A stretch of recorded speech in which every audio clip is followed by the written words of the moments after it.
안녕하십니까 구독자 여러분, 오늘은 24년 10월 18일입니다.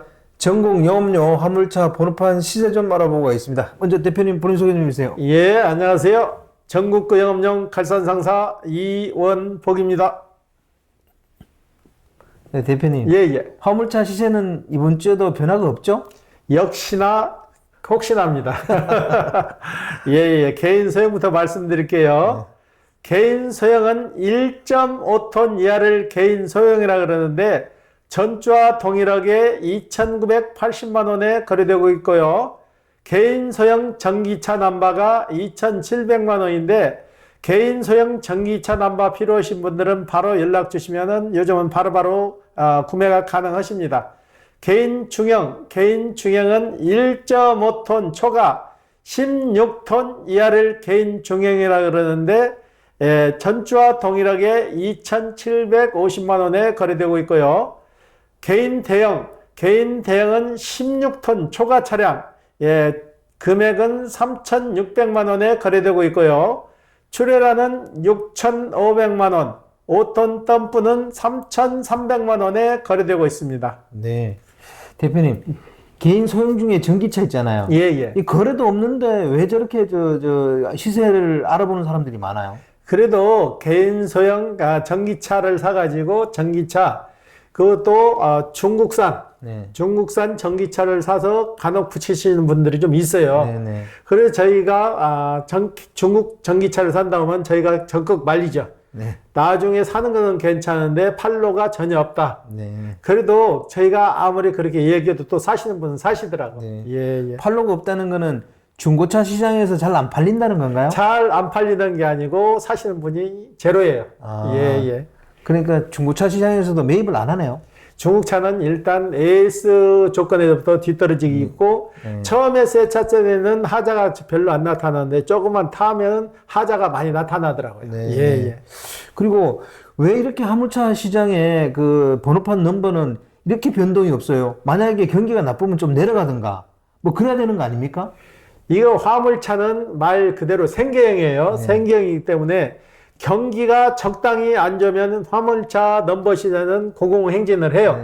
그런데 지금같이 아주 바닥을 쳐버리면은 오르지도 않고 내리지도 않고 그냥 현상 유지로 갖고 계시는 분들이 더 많다는 얘기죠. 예. 그렇게 화물차 시장이 안 좋으면 남바 가격이 내려주는 게 정상이잖아요. 그래야 이 시장 원리에 따라서 수요와 공급에 따라서 이렇게 넘버 가격이 오르락내리락 거릴 텐데 나는 그게 굉장히 신기하더라고요. 그래서 생경이라고 그러는 거예요. 생경이라고 그러는데 기존에 화물차 가지고 계신 분들은 이걸 큰 돈벌이 목적으로 가지고 계신 게 아니고 지금은 젊은 층 빼고는 나이 드신 분들은 소일거리로 생각하세요. 소일거리로 생각하시고 기존에 내가 하던 사업이니까 계속 하는 거지 이걸 큰 돈벌이 목적으로 운영하신 분들이 적다는 얘기죠. 예.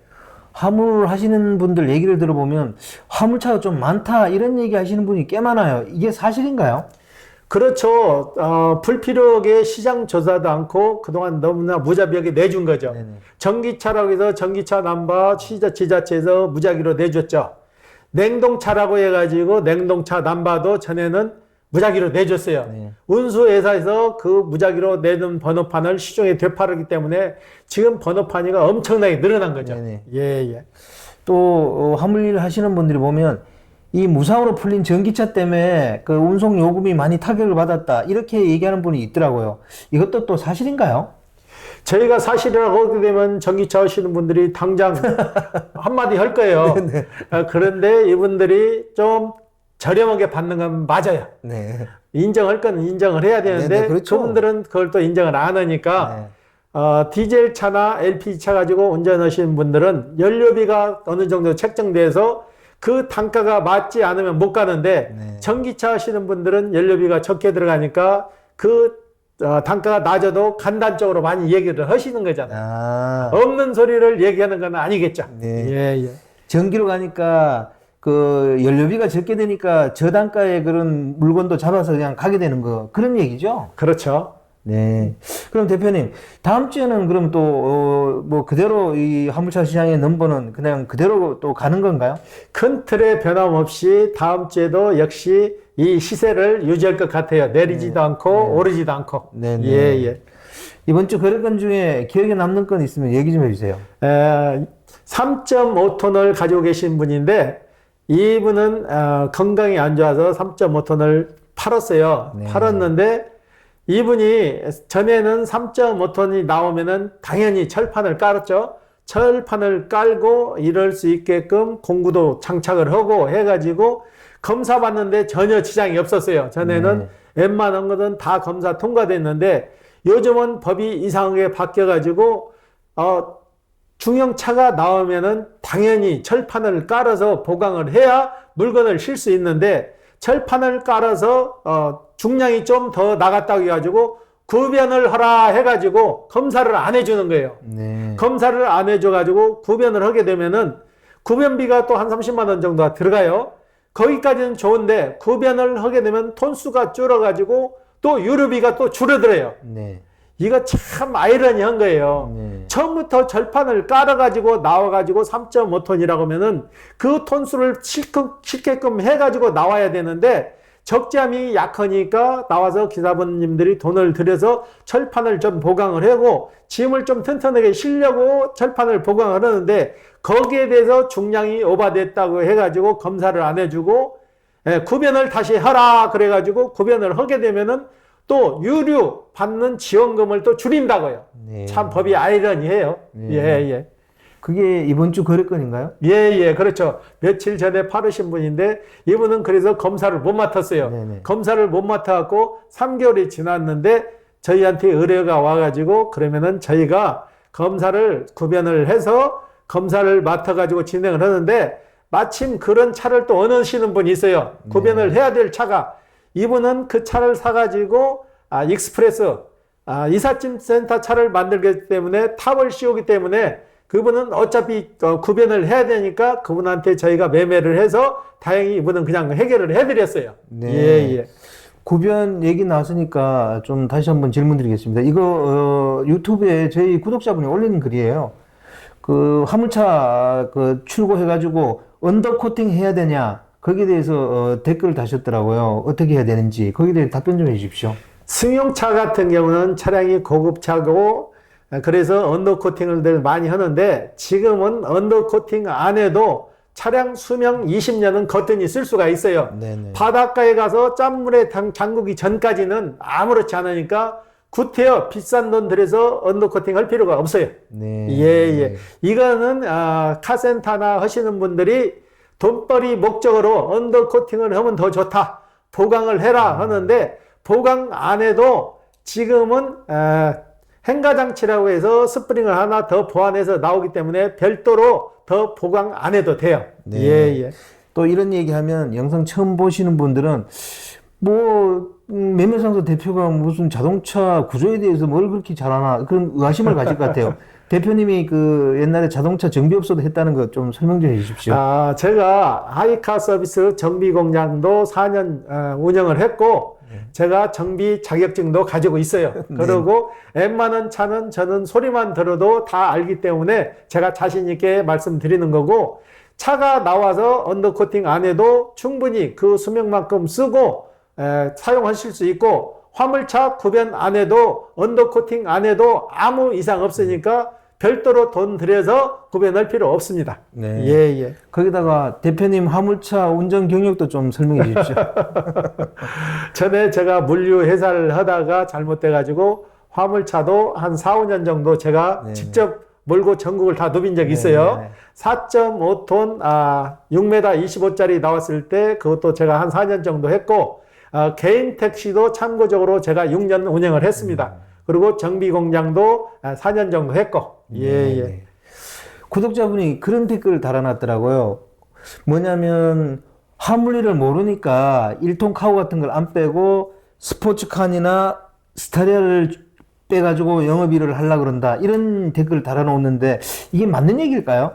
저희한테 오신 사장님들이 가끔 차를 차종도 모르고 무조건 오셔갖고 번호판 사러 왔습니다. 그래서 무슨 차를 하시려고 그러세요? 그러면은 차도 정하지도 않고 막연히 오시는 거예요. 그래가지고 칸에 보니까 사람도 타고 짐도 싣고 다니니까 아 괜찮은 것 같아서 그걸 하려고 그래요. 그래서 그런 분 오시면 제가 제일 먼저 하는 얘기가 사장님 차종을 선택하기 전에 우선 선탑을 한번 해보세요. 선탑을 해서 그분 이러는 방법이 옳고 돈벌이가 맞으면 그걸 하시고 우리 사장님이 판단하셔갖고 아니다 하면은 차종 선택을 다시 바꾸세요. 그랬는데 저번 주에도 정년퇴직을 하시고 선탑을 하신 분이 있어요. 네. 처음에는 칸을 생각하고 오셔가지고 선탑을 하셨는데 선탑 딱 끝나고 오시자마자 저한테 그러더라고요.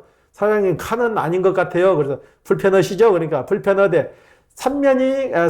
스타리아 같은 경우는 3면이 개방돼서 옆문이 열리고 뒷문 열어서 물건을 내리고 싣고 해서 합짐도 가능한데 칸은 뒤 적재함에 밖에 짐을 못 싣고 운전석 뒤쪽에 싣게 되면은 불편하죠. 아무래도. 그래서 일을 하다 보니까 길이도 40cm 정도가 길어서 좀 불편합니다. 그러더라고. 그래서 스타리아로 진행을 하셔가지고 이제 다음 주면 다 끝나거든요.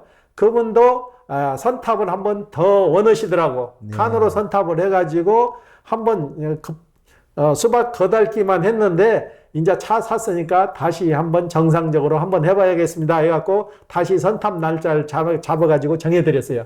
그분은 다시 선탑을 해서 오실 거고 차는 스타리아로 계약해가지고 지금 인허가 과정에 있어요. 예. 그럼 대표님 스타리아하고 1톤 카고 이렇게 비교해보면 1톤 카고가 일이 좀 많을 것 같은데요. 1톤 카고는 그래도 전천후죠. 이 짐 저 짐 가릴 거 없이 높이 올라가는 짐이나 중량짐도 실 수 있는 거고 벤 종류는 합짐에 최적화된 차죠. 벤 종류 가지고 짐을 하나만 싣고 가서는 채산성이 안 맞는 거고 지금 하시는 베테랑 기사분들은 보통 한번 움직일 때 합짐을 2개, 3개는 기본적으로 하세요. 그리고 목적지에 가서 다시 올라올 때도 기본적으로 2개, 3개 차고 올라오세요. 그러면 합짐이 스타리아가 많다는 건가요? 합짐은 아무래도 스타리아가 많고 화주들이 차를 부를 때 1톤을 불렀을 때는 1톤 짐이 거의 꽉 찬다는 얘기예요. 그렇지만 벤 종류를 불렀을 때는 공간이 많죠. 박스 몇 개나 이런 짐도 많이 부르기 때문에 거기에서 합짐을 할 수 있냐 없냐가 결정되는 거죠. 근데 합짐 같은 거 주선사에서도 싫어할 것 같은데요? 주선사는 합짐하는 거 싫어할 일이 없는 거죠. 왜요? 급한 물건은 급이라고 해서 하나만 싣고 빨리 가야 되는 거고 기사분들이 하나만 싣고 가서 채산성이 나오나요? 안 나오지. 당연히 요즘은 합짐을 해야만이 채산성을 맞출 수 있는 거예요. 스타리아나 스포츠칸 같은 거는 좀 일거리는 있나요? 일거리는 합짐이 많죠. 저희한테 선탑에서 하시는 분들이 처음에는 반신반의해요. 그분이 유튜브에서 나와가지고 30몇만 원씩 매출 올린다고 하면 여기 와갖고 선탑 가기 전까지도 그래. 헤이 사장님 거짓말이죠. 그래. 직접 내 말 믿지 마시고 선탑 하시면은 눈으로 확인이 가능할 거니까 확인하시고 나서 선택을 하시라. 그러면 그분들이 와서 그래요. 아이고 진짜 따라다니 보니까 우진장이 바쁘고 30몇만 원 버는 건 일도 아니됩니다. 그렇게 얘기를 하시더라고. 그러니까 제 말 믿지 마시고 선탑을 원하시는 분은 언제든지 가능하시니까 날짜에 맞춰서 오시면은 저희가 선탑을 기회를 드린다고요. 선탑에서 돈 얼마 받냐 우리한테 물어보시는 분도 간혹 있어요. 저희는 선탑을 하면서 절대 돈 받고 선탑시켜드리지 않는 거예요. 그분이 화물차를 할 수 있게끔 체형에 맞는 차를 선택할 수 있게끔 도와드리는 거지 그 선탑에서 선탑 기사한테 돈 얼마 주란 소리 안 해요. 저희가 선탑비는 별도로 드려요. 그리고 저희가 항시 하는 얘기가 있어요. 선탑을 해서 가서 그 기사분하고 맛있는 거 점심은 한 끼 사주세요. 그래요. 점심만 한 끼 사주시면 되니까 부담 없이 오셔갖고 선탑들 하시라고. 그런데 대표님, 우리 유튜브 채널 보면 그 댓글 다신 분들 있잖아요. 그걸 보면 화물차 일거리가 없어요. 뭐 이런 댓글 많이 다시잖아요. 근데 대표님은 일거리가 있다 이런 얘기를 하면 이거 좀 상반된 얘기 아닌가요? 일거리는 당연히 지금 없어요. 없는데 어떤 방법으로 이러냐에 따라서 수익이 달라진다는 거죠. 일거리는 옛날보다 현저하게 줄었어요. 줄었지만은 그래도 그 틈새기에서 돈벌이 되고 살아남는 사람도 있다는 얘기죠. 그러면 1톤 카고가 그래도 일거리가 좀 많을 거 아닙니까? 1톤 카고가 전천후로 일거리는 제일 많죠. 네. 많은데 요즘 같은 경우는 1톤 차에다 가득 싣고 가서 한 번만 갔다 와서 쉬고 하는 차 그 개념이 아니고 합짐 개념으로 간다 그러면은 1톤 차보다는 벤이 좋은 거고, 나는 합짐 싣고 그냥 하나만 싣고 갔다 와서 또 다른 짐 싣는다 하는 사람은 1톤이 좋은 거죠. 네. 예. 합짐을 하게 되면 주선사에서 싫어할 것 같은데요. 주선사가 싫을 일이 없는 거죠. 자기네 오다만 받아가서 물건만 배달해주면 되는 거지. 주선사가 합짐을 하는 것에 대해서는 타치를 해서는 안 되는 거죠. 가뜩이나 칼질하면서 합짐도 못 하겠다면 그건 도둑놈 심보죠. 네. 예. 아니 주선사 입장에서 보면 빨리 물건을 갖다 주는 게 좋은데 합짐을 하게 되면은 이렇게 둘러서 가게 되잖아요. 그래서 싫어할 것 같은데요. 짐을 싣게 되면은 순서가 있어요. 네네. 급한 물건은 처음 오다를 줄 때부터 이건 급이라고 해요. 네네. 그런 짐을 실 때는 운반비가 좀 세고 합짐을 안 하고 바로 가죠. 네. 그렇지만은 운반비가 약하니까 합짐을 당연히 할 수밖에 없는 거죠. 네. 예. 그럼 주선사에서도 합짐을 갖다가 이렇게 주기도 하나요, 오다로? 주선사에서 합짐을 하는지 안 하는지 어떻게 하냐고요. 오다를 몇 개를 받는데. 그러잖아요. 네. 주선사에서 이 사람이 합짐을 5개 있는지 6개 있는지 그걸 일일이 체크하고 있냐고요. 자기네 수수료 떼가기 바쁜데. 네. 그래도 저쪽에서 배달지에서 자꾸 독촉이 오면 그 화물하시는 분한테 전화할 것 같아요. 왜 안 오고 있냐, 왜 빨리 안 오고 있냐 이런 식으로 전화할 것 같은데요. 기사분들이 짐을 합짐을 하게 되면 벌써 시간 계산을 하는 거예요. 네네네. 시간 계산을 그래야 해서 되겠죠. 급한 물건부터 좀 덜 급한 물건까지 계산을 해서 갖다 주기 때문에 별 지장은 없어요. 그리고 지장이 없으니까 계속 합침해서 이어지는 거지. 주선사에서 하나만 싣고 가라고 하면은 그 주선사는 망하죠. 그리고 기사분도 채단성을 맞출 수 없기 때문에 그 오다를 받을 수가 없는 거죠. 네. 초보자가 화물차 시장에 진입하면 그래도 1톤 카고 쪽으로 가는 게 유리하지 않을까요? 그렇죠. 전천으로 여러 짐을 실 수 있고, 본인만 건강하다면 초보자들은 1톤 차가 훨씬 나은 거죠. 네. 그리고 차량 가격도 1톤 화물차가 좀 저렴하죠. 네네. 스타리아나 칸보다는 차 자체도 좀 저렴해요. 네네. 예. 최근에 화물차 시장에 진입하시는 분들도 연령대가 좀 높죠?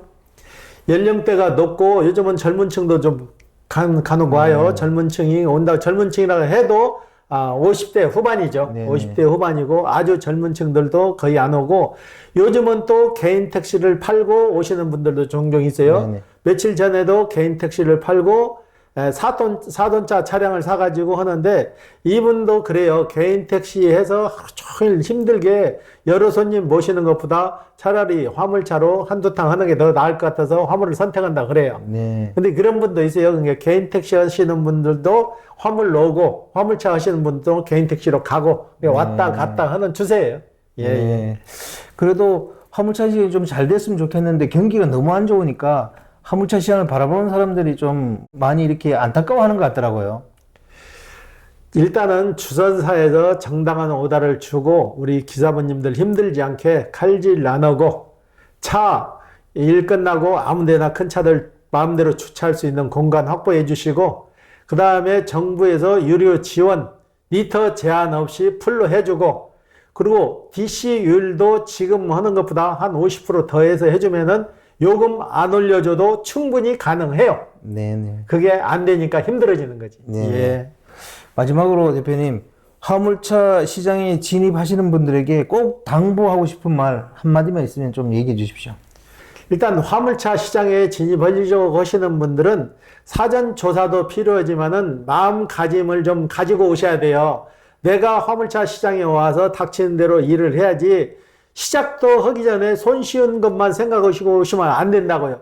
수작업이라고 해서 못 오고, 종종 젊은 층들이 와가지고 저희한테 사무실에 와서 사가시는 분들도 그런 분이 가끔 있어요. 나는 비 오는 날은 일 못 오고, 손으로 수작업 하는 건 일 못 오고, 무거운 짐 실지 못 오고, 그럴 바는 그런 분들은 절대 화물시장에 진입은 하시면 안 되는 거고, 내가 열심히 해서 그래도 내가 원하는 목표를 원하려면은 그래도 일을 가리지 않고 열심히 하시는 분들이 오시는 게 화물차 시장에서는 살아남는 방법입니다. 네네. 예. 오늘 인터뷰 감사드립니다. 예. 네, 구독자 여러분, 오늘 24년 10월 18일입니다. 여전히 화물차 시장의 번호판 시세는 큰 변동이 없습니다. 경기가 나빠서 이렇게 번호판 시장이 침체되어 있다 그러니까요. 화물차 시장에 진입하시는 분들은 이런 거 다 아시고 좀 진입하시면 좋겠습니다. 자, 호화제는 다음 주에 또 다른 주제로 구독자 여러분 찾아뵙겠습니다. 안녕히 계십시오. 호호 아재였습니다.